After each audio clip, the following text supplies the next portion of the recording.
اعوذ باللہ من الشیطان الرجیم بسم اللہ الرحمن الرحیم۔ السلام علیکم ورحمۃ اللہ وبرکاتہ۔ معزز سامعین، آپ دیکھ رہے ہیں زویا لائف ہیلتھ کیئر۔ آج کی اس ویڈیو میں آپ کو سورہ مزمل کا ایک نقش، اس کے استعمال کرنے کا عمل بتاؤں گا۔ یہ محبوب کو عاشق بنانے کے لیے بڑا ہی مجرب اور اکثیر قسم کا یہ نقش ہے۔ یہ آپ نے پہلے تو اس کی شرائط ہیں، اور یہ نقش آپ کی سکرین پر شو ہو رہا ہوگا۔ یہ شرائط آپ نے مکمل طور پر اختیار کرنی ہیں اس کے نتائج کو حاصل کرنے کے لیے۔ پہلے نمبر پر اس کو زعفران سے تحریر کرنا ہے۔ یہ راز کی بات ہم نے آپ کے سامنے پیش کی ہے۔ یہ آپ نے اس کو پڑھنے کی، اس کے تعداد اور اعداد کو سمجھنے کی کوشش نہیں کرنی۔ جس طرح یہ بنایا ہوا ہے آپ نے بغیر سمجھے ہی بنانا ہے۔ آپ نے زعفران خالص ڈھونڈنے ہیں، اس کے بعد آپ نے اس کو تحریر کرنا ہے۔ لکھنے والا مرد ہونا چاہیے۔ تمام ایسی عمل جو ہم بتاتے ہیں اس میں آپ کو کامیابی اسی لیے نہیں ملتی جبکہ آپ ہماری معلومات کو سنے بغیر ہی وہ ٹرائی کرتے ہیں، یا جو ہم بتا رہے ہوتے ہیں جو اس پر آپ عمل ہی نہیں کرتے۔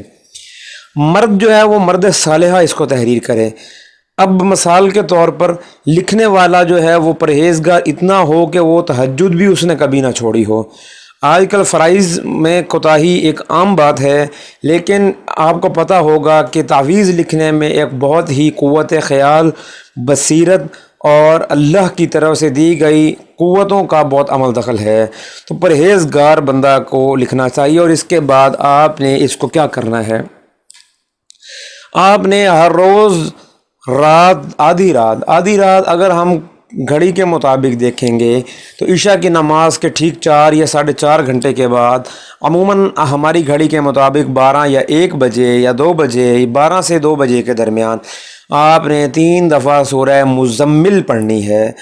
سورہ مزمل پڑھنے کے بعد آپ نے اس تعویذ پر دم کرنا ہے، اور اس تعویذ کو دم کرنے کے بعد آپ نے اپنے گلے میں لٹکا لینا ہے۔ ظاہری سی بات ہے آپ نے یہ 40 دن عمل کرنا ہے۔ جب آپ عمل کریں گی تو تعویذ آپ اپنے ساتھ رکھیں گی، جب آپ نے دم کرنا ہوگا تو دم کرنے کے بعد آپ نے گلے میں لٹکانا ہے۔ اس سے انشاءاللہ تعالی العزیز اللہ کے فضل و کرم سے آپ کو محبت ضرور ملے گی۔ اس میں کوئی پریشانی ہو تو پوچھ سکتے ہیں۔ مزید یہ ویڈیو پسند آئی ہو تو اس چینل کو ضرور سبسکرائب کیجیے، اور ہم سے رابطہ بھی آپ قائم کر سکتے ہیں۔ مسائل ہوں، آپ کو کسی مشکلات کا حل چاہتے ہوں آپ۔ السلام علیکم ورحمۃ اللہ وبرکاتہ۔